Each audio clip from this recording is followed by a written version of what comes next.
Hello my dear friends, ఎలా ఉన్నారు? Welcome back to our YouTube channel PNG financial advisor. So ఈరోజు market చూసుకున్నట్టయితే opening అయితే positive గా కనిపించింది. సో మనకి నిన్న చెప్పుకున్నట్టు 1 to 1.5% వరకు పాజిటివ్ గా ఉంటుంది అని మనం అనుకున్నాం. సో అలాగే పాజిటివ్ గా ఓపెన్ అయినప్పటికీ సెకండ్ హాఫ్ లో చూసుకున్నట్టయితే కరెక్షన్ అయితే కనిపించింది. సో మార్కెట్ లో వాలిటాలిటీ ఎక్కువగా ఉంది కాబట్టి ఇట్లాంటి మైనర్ కరెక్షన్స్ అనేవి వస్తూ ఉంటాయి.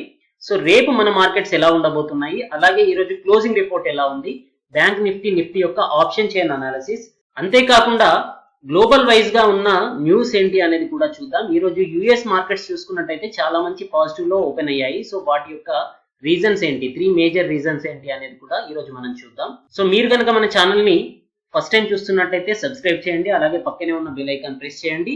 సో ట్విట్టర్, టెలిగ్రామ్ ఛానల్లో మన ఛానల్ ని ఫాలో అవుతే కనుక మీకు లేటెస్ట్ న్యూస్ అప్డేట్స్ అనేవి వస్తూ ఉంటాయి. సో సెన్సెక్స్ అనేది చూసుకున్నట్టయితే 0.83% లాస్ అయిందండి, 261 పాయింట్స్. నిఫ్టీ చూసుకున్నట్టయితే 87 పాయింట్స్ లాస్ అయింది. బ్యాంక్ నిఫ్టీ అనేది హైయెస్ట్ గా లాస్ అయింది. ఈ రోజు 2.39% అనేది ఫాల్ అయింది, 472 పాయింట్స్ అనేది. నిఫ్టీ చూసుకున్నట్టయితే నిన్నటి క్లోజింగ్ ప్రైస్ వచ్చేసి 9293 అండి. సో ఆల్మోస్ట్ ఇక్కడ నుంచి 140 పాయింట్స్ వరకు అప్పర్ సైడ్ లో ఈ రోజు ఓపెన్ అయ్యింది. 9429 దగ్గర ఓపెన్ అయ్యింది. సో అక్కడ నుంచి ఎక్కువగా ఫర్దర్ అప్ సైడ్ అయితే వెళ్ళలేకపోయింది. 9450 ని టచ్ అయ్యి మళ్ళీ కరెక్షన్ అయితే కనిపించింది మార్కెట్ లో. సో అక్కడ సస్టైన్ కాలేకపోయింది అనమాట. సో 9388 లెవెల్స్ ఏదైతే ఉందో అక్కడ రెసిస్టెన్స్ ఉంటుంది అని చెప్పేసి మనం అనుకున్నాం. సో అక్కడ నుంచి ఫర్దర్ గా ఫాల్ అయితే కనిపించింది. సో 9205 దగ్గర క్లోజ్ అయింది. ఈ రోజు లో పాయింట్ చూసుకున్నట్టయితే మనకి 9190 అనమాట. సో ఇది నియర్ బై లో ప్రైస్ దగ్గరే క్లోజ్ అయింది అనమాట. సో మనకి నిఫ్టీ యొక్క రిటర్న్ చూసుకున్నట్టయితే 1 మంత్ లో మాత్రం కాస్త 4.7% అనేది పాజిటివ్ గా కనిపిస్తుంది. ఓవరాల్ గా చూసుకున్నట్టయితే నెగటివ్ ట్రెండ్ అనేది అయితే క్లియర్ గా కనిపిస్తూ ఉంది. సో బ్యాంక్ నిఫ్టీ చూసుకున్నట్టయితే ఎస్టర్డే క్లోజింగ్ ప్రైస్ ఏదైతే ఉందో 19,743 అనేది అంతకంటే 400 పాయింట్స్ అప్పర్ సైడ్ లో ఓపెన్ అయ్యింది. కాకపోతే జస్ట్ 80 పాయింట్స్ ర్యాలీ తీసి అక్కడ సస్టైన్ కాలేకపోయింది. 20,223 పాయింట్స్ ఏదైతే ఉందో అక్కడ సస్టైన్ కాలేకపోయింది. డౌన్ సైడ్ గా వచ్చి 19,212 వరకు లో సైడ్ వెళ్ళిందండి. సో ప్రజెంట్ చూసుకున్నట్టయితే 19,271 దగ్గర క్లోజ్ అయ్యింది. సో బ్యాంక్ నిఫ్టీ యొక్క సైకలాజికల్ రెసిస్టెంట్ పాయింట్ ఏదైతే ఉందో 20,000 అనేది ఆల్మోస్ట్ ఈ రోజు మార్నింగ్ 15 మినిట్స్ లోనే టచ్ అయింది. అంతేకాని డే మొత్తం చూసుకున్నట్టయితే 19,900 కంటే బిలోనే ట్రేడ్ అయ్యింది. సో బ్యాంక్ నిఫ్టీ యొక్క రిటర్న్స్ చూసుకున్నట్టయితే మంత్లీ వైజ్ గా చూసుకున్నట్టయితే కేవలం 1% పాజిటివ్ గా కనిపిస్తుంది. కానీ మిగతా చూసుకున్నట్టయితే ఓవరాల్ గా నెగటివ్ రిటర్న్స్ అయితే కనిపిస్తూ ఉన్నాయి. సో బ్యాంక్ నిఫ్టీలో కూడా ఓవరాల్ ట్రెండ్ అనేది డౌన్ ట్రెండ్ గా కనిపిస్తూ ఉంది. సో నిఫ్టీ 50లో టాప్ గెయినర్స్ చూసుకున్నట్టయితే Mahindra and Mahindra, Power Grid, ONGC, Reliance, Zee Entertainment ఉన్నాయి. 1.37% నుంచి 3% వరకు పెరిగాయండి. అలాగే టాప్ లూజర్స్ చూసుకున్నట్టయితే SBI, Bajaj Finance, Britannia, Tata Motors, Asian Paints అనేవి 3% కంటే ఎక్కువగా లాస్ అవుతూ కనిపించాయి. 52 వీక్ హైకి దగ్గరగా చూసుకున్నట్టయితే Nestle India, Cipla, doctor Reddy, Bharti Airtel కనిపిస్తూ ఉన్నాయి. 52 వీక్ కి లోకి దగ్గరగా చూసుకున్నట్టయితే SBI, Bajaj Finance, IOC, Tech Mahindra, Tata Steel అనేవి కనిపిస్తూ ఉన్నాయి. సో ఈ రోజు లోకల్ న్యూస్ లో చూసుకున్నట్టయితే మనకి liquor prices and petrol diesel prices hike అనేది కూడా కాస్త మార్కెట్ పైన ఇంపాక్ట్ అనేది చూపించింది. కానీ వాలిటాలిటీ అనేది హై ఉంది కాబట్టి సో మార్కెట్ లో ఇట్లాంటి ట్రెండ్ రివర్సల్స్ అనేది డే టైంలో మనం చూసే అవకాశాలు ఖచ్చితంగా ఉంటాయి. సో నిఫ్టీ మిడ్ క్యాప్ 100 లో చూసుకున్నట్టయితే టాప్ గెయినర్స్ వచ్చేసి Coromandel, CESC, Naukri and BARC forge, Amar Raja batteries అనేవి 2% కంటే ఎక్కువగా పాజిటివ్ గా ట్రేడ్ అయితే టాప్ లూజర్స్ వచ్చేసి Voltas, AU Small Bank, PNB Housing, Future Retails, Edelweiss అనేవి టాప్ లూజర్స్ గా నిలిచాయి. 52 వీక్ హైకి దగ్గరగా చూసుకున్నట్టయితే Torrent Power, P Pfizer, Ajanta Pharma, Coromandel, PII Industries ఉంటే 52 వీక్ లోకి దగ్గరగా చూసుకున్నట్టయితే Aditya Birla Fashions, Godrej Industries, Voltas, Tata Power, Quess Corp అనేవి 52 వీక్ కి లోకి దగ్గరగా ఉన్నాయి. అదేవిధంగా స్మాల్ క్యాప్ 100 లో చూసుకున్నట్టయితే టాప్ గెయినర్స్ వచ్చేసి Deepak nitrate, Bajaj Electric, Spandana Sphoorty, India Mart, EID Parry positive గా ట్రేడ్ అయ్యాయి. టాప్ లూజర్స్ చూసుకున్నట్టయితే Just Dial, Radico Khaitan, MOIL, Sobha and IB real estate అనేవి నెగటివ్ గా ట్రేడ్ అయ్యాయి అనమాట. సో ఇక్కడ రేడ్కో ఖైతాన్ అనేది, జిఎం బ్రెవరీస్ అనేది నిన్న చాలా మంచి పాజిటివ్ మూమెంట్ చూపించాయి కాబట్టి ఈ రోజు రాడికో ఖైతాన్లో 7% కంటే ఎక్కువగా ఫాల్ అనేది కనిపించింది. అంటే ప్రాఫిట్ బుకింగ్ అనేది అయితే కనిపించింది. కానీ మీరు జిఎం బ్రెవరీస్ చూసుకున్నట్టయితే కేవలం 2.7% మాత్రమే ఫాల్ అయింది. సో 52 వీక్ హై కి దగ్గరగా Deepak nitrate and Laurus Labs trade అవుతూ ఉంటే 52 వీక్ లో కి దగ్గరగా Lemon Tree, DCB Bank, Chalet Hotels, PVR and Wels Corp అనేవి 52 వీక్ లో కి దగ్గరగా ట్రేడ్ అవుతూ ఉన్నాయి. సో ఈ రోజు ఎఫ్ఐఐ డిఐఐ డాటా చూసుకున్నట్టయితే బోత్ సైడ్స్ సెల్లింగ్ ప్రెషర్ అనేది కనిపించింది క్యాష్ సెగ్మెంట్ లో. ఎఫ్ఐఐస్ వచ్చేసి 1060 క్రోర్స్ వరకు సేల్ చేస్తే డిఐఎస్ వచ్చేసి 995 క్రోర్స్ వరకు సేల్ చేశారు. ఓవరాల్ గా చూసుకున్నట్టయితే మనకి 2040 క్రోర్స్ వరకు ఈ రోజు సెల్లింగ్ ప్రెషర్ అయితే మార్కెట్ లో కనిపించింది. ఇండియా విక్స్ చూసుకున్నట్టయితే మనకి 43.61 దగ్గరే ఉంది. సో ఇది నిన్నటి 28% ఏదైతే పెరిగిందో అక్కడే ఈ రోజు సేమ్ రేంజ్ లోనే కనిపిస్తూ ఉంది. So May month FII DII data చూసుకున్నట్టయితే జస్ట్ 2 డేస్ ట్రేడింగ్ సెషన్ లోనే మనకి ఆల్మోస్ట్ 5100 క్రోర్స్ వరకు సెల్లింగ్ ప్రెషర్ అయితే కనిపించింది. 2 days FIIs and DIIs both also cell సైడే ఉన్నారనమాట. ఇది మనకి మార్కెట్ లో కాస్త నెగటివ్ ఇండికేషన్ చూపిస్తుంది. అలాగే నిఫ్టీ 50 యొక్క చార్ట్ చూసుకున్నట్టయితే మనకి ఇక్కడ ఈ క్యాండిల్ అనేది చూసారు కదండి, నిన్నటి కంటే ఆల్మోస్ట్ 200 పాయింట్స్ అప్పర్ సైడ్ లో ఓపెన్ అయ్యి ఫర్దర్ గా ఫాల్ అనేది అయితే కనిపించింది. సో మీరు 5 మినిట్స్ చార్ట్ చూసుకున్నట్టయితే 9380 పాయింట్స్ దగ్గరికి వెళ్ళి మార్కెట్ అనేది కరెక్షన్ అవుతూ కనిపించింది. సో 9380 పాయింట్స్ అనేది మనకి రెసిస్టెంట్ పాయింట్ గా కనిపిస్తూ ఉంది. 9160 అనేది సపోర్ట్ పాయింట్ గా తీసుకునే అవకాశాలు ఉన్నాయి. సో మార్కెట్ అనేది రేపు ఫర్దర్ గా ఫాల్ అవుతుందా అంటే గ్లోబల్ వైజ్ న్యూసెస్ చూసుకున్నట్టయితే ఈ రోజు యుఎస్ మార్కెట్స్ అనేవి చాలా పాజిటివ్ గా ట్రేడ్ అవుతున్నాయి కాబట్టి రేపు మన మార్కెట్ లో కూడా పాజిటివిటీ అనేది ఉండే అవకాశాలు ఉన్నాయి. సో ఈ రోజు క్లోజింగ్ ప్రైస్ కంటే డౌన్ సైడ్ కనుక మార్కెట్ ఓపెన్ అయితే ఫర్దర్ గా అప్పర్ సైడ్ వెళ్లే ఛాన్సెస్ ఉంటుంది. లేదంటే ఒకవేళ మార్నింగ్ సెషన్ లోనే అప్పర్ సైడ్ కనుక ఓపెన్ అయితే కాస్త కరెక్షన్ చూసే అవకాశాలు ఉంటుంది. సో మార్కెట్ అనేది 9160 ని సపోర్ట్ గా తీసుకుంటుంది, 9380 లెవెల్స్ ని రెసిస్టెన్స్ గా తీసుకుంటుంది అనమాట. సో ఈ రేంజ్ లోనే ట్రేడ్ అయ్యే ఛాన్సెస్ అయితే కనిపిస్తుంది. ఫర్దర్ ఫాల్ అనేది అయితే రేపు కనిపించే అవకాశాలు అయితే లేవు. అలాగే బ్యాంక్ నిఫ్టీ చూసుకున్నట్టయితే మనకి ఈ రోజు 20,000 కంటే ఎబో పాయింట్ లో ఓపెన్ అయినప్పటికీ సస్టైన్ కాలేకపోయింది. ఫర్దర్ గా ఇది 2.4% వరకు ఫాల్ అవుతూ 19,271 దగ్గర క్లోజ్ అయింది అనమాట. సో ఇక్కడ సపోర్ట్ పాయింట్ చూసుకున్నట్టయితే మనకి నిన్నటి సేమ్ లెవెల్సే కనిపిస్తూ ఉన్నాయి. 19,048 అనేది స్ట్రాంగెస్ట్ సపోర్ట్ గా ఉంది. రెసిస్టెన్స్ పాయింట్ చూసుకున్నట్టయితే 20,000 అనేది ఏదైతే సైకలాజికల్ స్ట్రైక్ ప్రైస్ ఉందో అక్కడే మనకి రెసిస్టెన్స్ కూడా కనిపించే అవకాశాలు ఉన్నాయి. సో బ్యాంక్ నిఫ్టీ అనేది రేపు 20,000 నుంచి 90,048 బిలో ట్రేడ్ అయ్యే ఛాన్సెస్ ఉంది. సో రేపు కనుక మార్కెట్ లో పాజిటివ్ మూమెంటం వస్తే 2 to 3% వరకు బ్యాంక్ నిఫ్టీ అనేది ఫర్దర్ గా ర్యాలీ తీసే ఛాన్సెస్ కూడా ఉంది. సో 20,000 ని బ్రేక్ చేసిందంటే కనుక చాలా మంచి షార్ప్ ర్యాలీ అనేది కమింగ్ డేస్ లో వచ్చే అవకాశాలు ఉన్నాయి. సో నిఫ్టీ 50 యొక్క ఆప్షన్ చైన్ అనాలిసిస్ చూసుకున్నట్టయితే మనం ఎట్ ద మనీ వచ్చేసి 9200 అనేది మనకి కనిపిస్తూ ఉంది. సో మనం హైయెస్ట్ పాయింట్ చూసుకున్నట్టయితే ఇక్కడ మనకి నియర్ టర్మ్ లో మనకి 14,24,550 కాంట్రాక్ట్స్ అనేవి పుట్ సైడ్ 9,000 స్ట్రైక్ ప్రైస్ దగ్గర కనిపిస్తూ ఉన్నాయి. సో ఇక్కడ క్యుములేటివ్ అనేది 2,60,000 కొత్తగా యాడ్ అయ్యాయి అనమాట.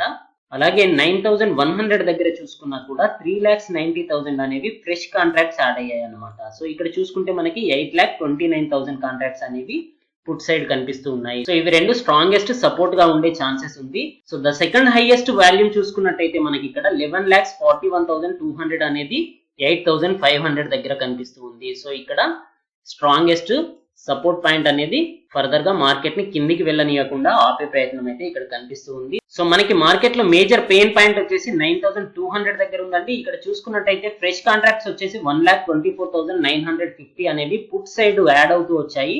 సో క్యూములేటివ్ వాల్యూమ్ చూసుకున్నట్టయితే 8,22,825 అనేది పుట్ సైడ్ కనిపిస్తూ ఉంది. అదే విధంగా పెయిన్ ప్రైస్ దగ్గర మనకి కాల్ సైడ్ చూసుకున్నట్టయితే 3,70,350 అనేది కనిపిస్తూ ఉంది. So compare with put side చూసుకున్నట్టయితే ఇక్కడ మనకి వీక్ వాల్యూమ్ అనేది అయితే కనిపిస్తూ ఉంది. ఇక్కడ క్యూములేటివ్ అయితే 2,35,000 అయినప్పటికీ సో వీక్ వాల్యూమ్ వల్ల మనకి ఇక్కడ ఏమర్థం అవుతుంది అంటే మార్కెట్ అనేది 9,200 కంటే ఎబో వెళ్లే ఛాన్సెస్ ఉంది అని చెప్పేసి ఇక్కడ మనకు అర్థమవుతుంది. సో 3,70,000 తో కంపేర్ చేసుకున్నట్టయితే 8,20,000 అనేది స్ట్రాంగ్ వాల్యూమ్ అనమాట. సో 9,200 ను కూడా మార్కెట్ అనేది సపోర్ట్ తీసుకునే ఛాన్సెస్ ఉంది. కాల్ సైడ్ హైయెస్ట్ వాల్యూమ్ చూసుకున్నట్టయితే 27,26,000 అనేది 10,000 ప్రైస్ దగ్గర కనిపిస్తూ ఉంది. ద నెక్స్ట్ హైయెస్ట్ వాల్యూమ్ వచ్చేసి 19,31,000 అనేది మనకి నియర్ ప్రైస్ అయిన 9,500 దగ్గర కనిపిస్తూ ఉంది. సో 9,500 అనేది సెకండ్ స్ట్రాంగెస్ట్ రెసిస్టెన్స్ అనమాట. ఇక్కడికంటే మార్కెట్ అనేది ఫర్దర్ గా అప్ సైడ్ వెళ్లే ఛాన్సెస్ లేదు అని చెప్పేసి ఇక్కడ మనకు అర్థమవుతుంది. సో 5,10,000 ఫ్రెష్ కాంట్రాక్ట్స్ అనేవి ఇక్కడ అక్యుములేట్ అయ్యాయి అనమాట. సో వీళ్ళు మార్కెట్ ఫర్దర్ గా డౌన్ సైడ్ వెళ్తుంది అని చెప్పేసి బిలీవ్ చేస్తూ ఉన్నారు. సో ఇక్కడ 14 lakhs తో కంపేర్ చేసుకున్నట్టయితే 19 lakhs అనేది హైయెస్ట్ వాల్యూ. సో మనకి రెసిస్టెన్స్ అయితే సపోర్ట్ కంటే స్ట్రాంగ్ గా కనిపిస్తుంది. 9500 పాయింట్ అనేది స్ట్రాంగెస్ట్ రెసిస్టెన్స్ గా మనకి కాల్ రైటింగ్ ప్యాటర్న్ చూసుకున్నట్టయితే అర్థమవుతుంది. ద నెక్స్ట్ స్ట్రాంగెస్ట్ పాయింట్ చూడండి 14,34,000 నియర్ ప్రైస్ లో చూసుకున్నట్టయితే. ఇక్కడ 18 lakhs ఉంది, కాకపోతే ఇది 9,800 స్ట్రైక్ ప్రైస్ కాబట్టి దీన్ని నేను క్యాలిక్యులేట్ చేయట్లేదు. నియర్ ప్రైస్ లో చూసుకున్నట్టయితే 9,400 అనే స్ట్రైక్ ప్రైస్ దగ్గర 14,34,825 అనేది వాల్యూమ్ కనిపిస్తుంది. ఇక్కడ కూడా ఫ్రెష్ గా 6,67,000 కాంట్రాక్ట్స్ అనేవి అక్యుములేట్ అయ్యాయి. అలాగే 9,300 దగ్గర చూసుకున్నా కూడా 10,79,000 అనేవి మనకి ఇక్కడ వాల్యూమ్ కనిపిస్తుంది. ఇక్కడ కూడా ఫ్రెష్ కాంట్రాక్ట్స్ అనేవి 5,70,000 అనేది యాడ్ అవ్వడం కనిపిస్తుంది. సో మార్కెట్ లో 9,300 అనేది రెసిస్టెన్స్ గా ఉండబోతుంది, 9,400 అనేది రెసిస్టెన్స్ గా ఉండబోతుంది, 9,500 అనేది స్ట్రాంగెస్ట్ రెసిస్టెన్స్ గా ఉండబోతుంది. సో మార్కెట్ అనేది మరి ఎక్కడ ట్రేడ్ అవుతుంది? సో 9,200 కంటే బిలోనైతే వెళ్లే ఛాన్సెస్ లేదు, ఎందుకంటే ఇక్కడ 8 lakh కాంట్రాక్ట్స్ ఉన్నాయి కంపేర్ విత్ 3 lakh చూసుకున్నట్టయితే. సో మార్కెట్ అనేది రేపు కూడా 9,200 నుంచి 300 బిట్వీన్ లోనే ట్రేడ్ అయ్యే ఛాన్సెస్ ఉంది. సో ఒకవేళ 9,300 కనుక బ్రేక్ చేస్తే 9,400 అనేది స్ట్రాంగెస్ట్ రెసిస్టెన్స్ గా కనిపించే ఛాన్సెస్ ఉంది. మరి ఫాల్ అవుతుందా మార్కెట్ అంటే? లేదండి. ఇక్కడ 14 lakhs కాంట్రాక్ట్స్ అనేది 9,000 స్ట్రైక్ ప్రైస్ దగ్గర స్ట్రాంగెస్ట్ సపోర్ట్ గా ఉంది. నెక్స్ట్ 9,100 దగ్గర కూడా 8,29,000 అనేది స్ట్రాంగెస్ట్ సపోర్ట్ గా కనిపిస్తూ ఉంది. సో 9,200 కనుక బ్రేక్ చేయగలిగితే 9,100 అనేది సెకండ్ స్ట్రాంగెస్ట్ సపోర్ట్ గా ఉండబోతుంది. అలాగే బ్యాంక్ నిఫ్టీలో చూసుకున్నట్టయితే మనం ప్రెసెంట్ వచ్చేసి 19,200 దగ్గర ఎట్ ద మనీ ప్రైస్ లో ఉన్నామండి. సో ఇక్కడ మనకి పుట్ సైడ్ చూసుకున్నట్టయితే హైయెస్ట్ వాల్యూమ్స్ వచ్చేసి 2,96,000, 2,64,000, 3,28,000 అనేవి కనిపిస్తున్నాయి. 3,28,000 అనేది 18,000 దగ్గర కనిపిస్తుంది. సో నియర్ టర్మ్ లో చూసుకున్నట్టయితే 18,500 దగ్గర మనకి 2,64,000 కనిపిస్తూ ఉన్నాయి. దాని నెక్స్ట్ పాయింట్ వచ్చేసి 19,000 దగ్గర మనకి 2,96,000 అనేవి కనిపిస్తూ ఉన్నాయి. సో ఇక్కడ అక్యుములేషన్ అయితే ఎక్కువగా జరగట్లేదు. బ్యాంక్ నిఫ్టీలో ఫర్దర్ ఫాల్ అనేది ఈ రోజు చూసుకున్నట్టయితే ఆల్మోస్ట్ 2.5% వరకు ఫాల్ అయింది కాబట్టి వాల్యూమ్స్ అనేవి ఎక్కువగా ఇక్కడ కనిపించట్లేదు. So put writer, call writer volume చూసుకున్నట్టయితే చాలా తక్కువగా కనిపిస్తున్నాయి. సో నియర్ టర్మ్ లో హైయెస్ట్ సపోర్ట్ వచ్చేసి మనకి 19,000 దగ్గర తీసుకునే ఛాన్సెస్ అయితే కనిపిస్తుంది. అలాగే కాల్ రైటర్ సైడ్ చూసుకున్నట్టయితే మనకి 5,40,000 అనేది 21,000 స్ట్రైక్ ప్రైస్ దగ్గర ఉంటే 4,67,000 అనేది 20,500 దగ్గర కనిపిస్తుంది. నెక్స్ట్ హైయెస్ట్ వాల్యూమ్ వచ్చేసి 4,06,000 అనేది మనకి 20,000 స్ట్రైక్ ప్రైస్ దగ్గర కనిపిస్తుంది. సో 20,000 అనేది నియర్ టర్మ్ లో స్ట్రాంగ్ రెసిస్టెన్స్ గా కనిపించే ఛాన్సెస్ ఉంది. ఇక్కడ చూసుకున్నట్టయితే క్యూములేటివ్ అయితే 1,67,000 ఫ్రెష్ కాంట్రాక్ట్స్ యాడ్ అయ్యాయి అనమాట. సో ద నెక్స్ట్ ప్రైస్ చూసుకున్నా కూడా మనకి 1,82,500 అనేవి ఫ్రెష్ కాంట్రాక్ట్స్ 20,500 ప్రైస్ దగ్గర యాడ్ అవుతూ కనిపిస్తూ ఉన్నాయి. సో నియరెస్ట్ ప్రైస్ దగ్గర చూసుకున్నట్టయితే మనకి 19,500 దగ్గర కూడా ఫ్రెష్ కాంట్రాక్ట్స్ అనేవి 1,47,000 అనేవి యాడ్ అయ్యాయి. సో ఓవరాల్ గా చూసుకున్నట్టయితే ఓపెన్ ఇంట్రెస్ట్ అనేది మనకి 1,76,000 ఇక్కడ కాల్ సైడ్ కనిపిస్తుంది. సో దీన్ని కనుక బ్రేక్ చేయగలిగితే 20,000 అనేది స్ట్రాంగెస్ట్ రెసిస్టెన్స్ గా కనిపించబోతుంది. సో పుట్ సైడ్ చూసుకున్నట్టయితే వాల్యూమ్స్ అనేవి తక్కువగా ఉన్నాయి, కాల్ సైడ్ చూసుకున్నట్టయితే వాల్యూమ్స్ అనేవి ఎక్కువగా ఉన్నాయి. అంటే బ్యాంక్ నిఫ్టీలో ఫర్దర్ ఫాలింగ్ అనేది అయితే ఉంది అని చెప్పేసి మనకి ఇక్కడ అర్థమవుతూ ఉంది.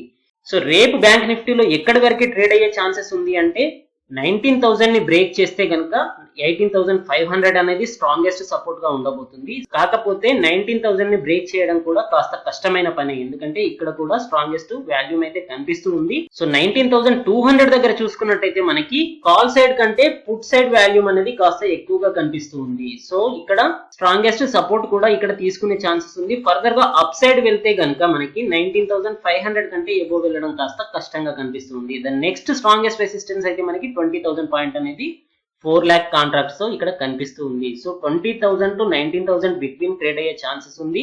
ఓవరాల్ గా చూసుకుంటే క్లోజింగ్ ప్రైస్ వచ్చేసి 19,300 to 400 మధ్యలో క్లోజ్ అయ్యే ఛాన్సెస్ అయితే ఇక్కడ కనిపిస్తూ ఉంది. సో ఇది జస్ట్ అజంప్షన్ అండి, మార్కెట్ ని ఎవరు ప్రిడిక్ట్ చేయలేరు. సో మనం ఆప్షన్ చైన్ డాటా ద్వారా కాస్త మార్కెట్ యొక్క వ్యూను మాత్రం గమనించవచ్చు. సో యునైటెడ్ స్టేట్స్ యొక్క నాన్ మ్యానుఫ్యాక్చరింగ్ PMI డాటా అనేది ఈ రోజు రిలీజ్ అవడం జరిగింది జస్ట్ నౌ. సో ఇక్కడ అనలిస్టులు వచ్చేసి ఈ month data, April month data వచ్చేసి 36.8 వరకే ఉండే ఛాన్సెస్ ఉంది అని ఎక్స్పెక్ట్ చేశారు. కాకపోతే డాటా మాత్రం కాస్త పాజిటివ్ గా కనిపించింది, 41.8 అనేది కనిపించింది. ప్రీవియస్ నంబర్స్ తో కంపేర్ చేసుకున్నట్టయితే ఇది తక్కువగా ఉన్నప్పటికీ అనలిస్టులు ఎక్స్పెక్ట్ చేసిన దానికంటే పాజిటివ్ గా ఉండడం అనేది మార్కెట్స్ కి ఈ రోజు కాస్త పాజిటివ్ మూమెంటం ఇచ్చింది అనమాట. సో అందువల్ల ఈ రోజు యుఎస్ మార్కెట్స్ అనేవి పాజిటివ్ గా ట్రేడ్ అవుతూ ఉన్నాయి. సో అలాగే యుఎస్ లో బిజినెస్ రీఓపెనింగ్స్ అనేవి కూడా వాల్ స్ట్రీట్ కి మంచి పాజిటివ్ మూమెంటం ఇవ్వడం జరిగింది. సో దానివల్ల ఇప్పుడు ప్రెసెంట్ చూసుకున్నట్టయితే డౌ జోన్స్, నాస్డాక్, S&P 500 అనేవి ఆల్మోస్ట్ 1.5% కంటే ఎక్కువగా పాజిటివ్ గా ట్రేడ్ అవుతూ ఉన్నాయి. సో యూరోపియన్ మార్కెట్స్ చూసుకున్నా కూడా 1.77%, 1.97%, 1.88% అనేవి పాజిటివ్ గా ట్రేడ్ అవుతూ ఉన్నాయి. సో ఈ రోజు China, Japan, south Korea markets అనేవి క్లోజ్ ఉన్నాయి. కాకపోతే హాంకాంగ్ అండ్ ఆస్ట్రేలియా, సింగపూర్ అనేవి ఆల్మోస్ట్ 1% వరకు పాజిటివ్ గా ట్రేడ్ అవడం మనకి ఇక్కడ కనిపిస్తూ ఉంది. సో ఆసియన్ మార్కెట్స్ చూసుకున్నా, యూరోపియన్ మార్కెట్స్ చూసుకున్నా, యుఎస్ మార్కెట్స్ చూసుకున్నా పాజిటివ్ గా ట్రేడ్ అవుతున్నాయి. కాబట్టి రేపు మన మార్కెట్స్ కూడా కాస్త పాజిటివ్ గా ట్రేడ్ అయ్యే ఛాన్సెస్ అయితే కనిపిస్తూ ఉంది. కాకపోతే మార్నింగ్ SGX నిఫ్టీ యొక్క డేటా చూసిన తర్వాతనే మనకి కన్ఫర్మేషన్ అనేది తెలుసుకోవచ్చు. అలాగే యుఎస్ మార్కెట్స్ లో ఇంత మంచి పాజిటివ్ మూమెంటం రావడానికి ఇంకొక మెయిన్ రీజన్ ఏంటి అంటే జూన్ ఫ్యూచర్స్ అయిన క్రూడ్ ఆయిల్ అనేది ఈ రోజు మంచి పాజిటివ్ మూమెంటం తీసుకుంది. సో వరుసగా లాస్ట్ 1-2 మంత్స్ నుంచి ఫాలో అవుతూ వస్తున్న క్రూడ్ ఆయిల్ ప్రైసెస్ అనేది ఈ రోజు కాస్త స్ట్రాంగ్ గా ట్రేడ్ అవడం అనేది మార్కెట్స్ కి కొద్ది వరకు పాజిటివ్ మూమెంటం ని ఇచ్చాయన్నమాట. సో ఈ రోజు క్రూడ్ ఆయిల్ ప్రైసెస్ అనేది ఆల్మోస్ట్ 13% పాజిటివ్ గా ట్రేడ్ అవుతూ ఉంది. సో ఇదండి ఈ రోజు market closing data. Thank you, good luck, జై హింద్.